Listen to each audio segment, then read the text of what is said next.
यदि परमेश्वर के समीप रहना चाहता हूँ तो मुझे पवित्रता लेनी ही होगी। मुझे प्रभु से प्रार्थना करना ही होगा कि प्रभु मुझे पवित्र बना दे, और प्रार्थना के साथ हमें बुद्धिमानी से वो सारे अनर्थ काम छोड़ने होंगे जो मन, बुद्धि और शरीर के द्वारा करते हैं। हमें प्रार्थना और खुद के प्रयत्न के द्वारा परमेश्वर से पवित्रता लेनी ही होगी, क्योंकि उसके राज्य में प्रवेश करने के लिए और उस संगति को प्राप्त करने के लिए जो स्वर्गिक है, इसी जीवन में हासिल करने के लिए पवित्रता पहली योग्यता होगी। हमें बार बार तब तक परमेश्वर से प्रार्थना इसी विषय पर करनी होगी कि वो हमें पवित्र कर दे, क्योंकि वही है जो ये कर सकता है।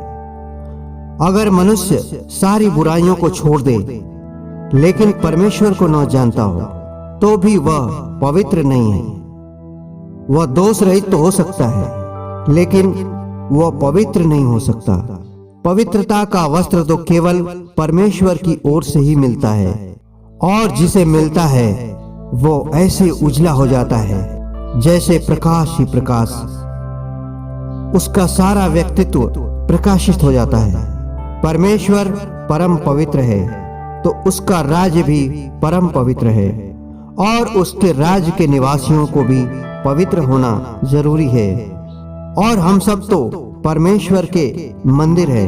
पहला कुरिन्थियों अध्याय 3 वचन 16 में लिखा है, क्या तुम नहीं जानते कि तुम परमेश्वर का मंदिर हो और परमेश्वर का आत्मा तुम में वास करता है।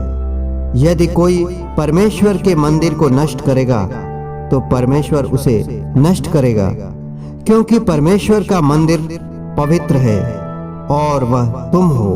हमारा शरीर, हमारा मन सर्वशक्तिमान का मंदिर है, और लिखा है क्योंकि परमेश्वर का मंदिर पवित्र है और वह तुम हो। पहले तो हम अपवित्र थे, हमने सांसारिक सुखों का स्वाद चखा है।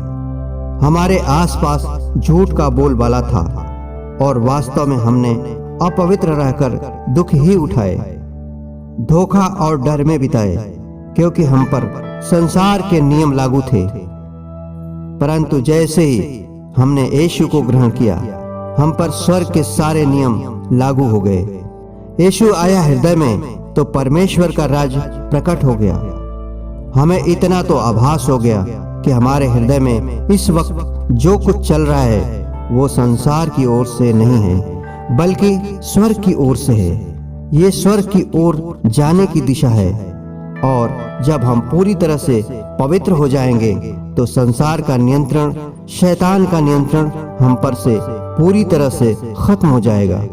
हमारे लिए परमेश्वर की यह एक योजना है। अब हमने यीशु मसीह को अपना प्रभु जानकर ग्रहण किया है तो हमें पवित्र रहना ही होगा। कोई दूसरा विकल्प नहीं बचा है, और पवित्रता के मार्ग में चलने से हम स्वर्ग की वस्तुओं का स्वाद चखते हैं। स्वर्ग की वस्तुओं का संग्रह हमारे जीवन में होना शुरू होता है। हमारा अनुभव बिल्कुल अलग तरह का होता है। प्रार्थना करते करते, वचन का मनन करते करते हमें पता नहीं चलता कब परमेश्वर का राज हमारे हृदय में प्रकट हो गया है और हम आत्मा से भर गए। संसार से मिलने वाला हर एक सुख, आनंद धोखादायक है।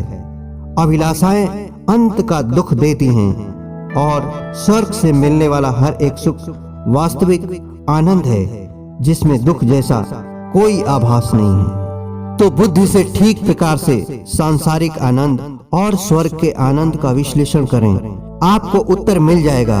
और जब उत्तर मिल जाए तो एक डिसीजन खुद को सुना देना कि आज से हम स्वर्ग की ओर अपना मुंह करेंगे, और कुछ भी करके परमेश्वर से दीन बनकर पवित्रता ले लेने में सफल होंगे, क्योंकि पवित्रता का अनुभव अपने आप में अद्भुत है। मैं प्रार्थना करता हूँ कि परमेश्वर पवित्रता के वस्त्र हम सबको पहनाए, ताकि उसके राज्य के लिए हम उपयोग में आ सकें। इन सारी बातों से परमेश्वर की आशीष आप सब पर आए। Praise the Lord.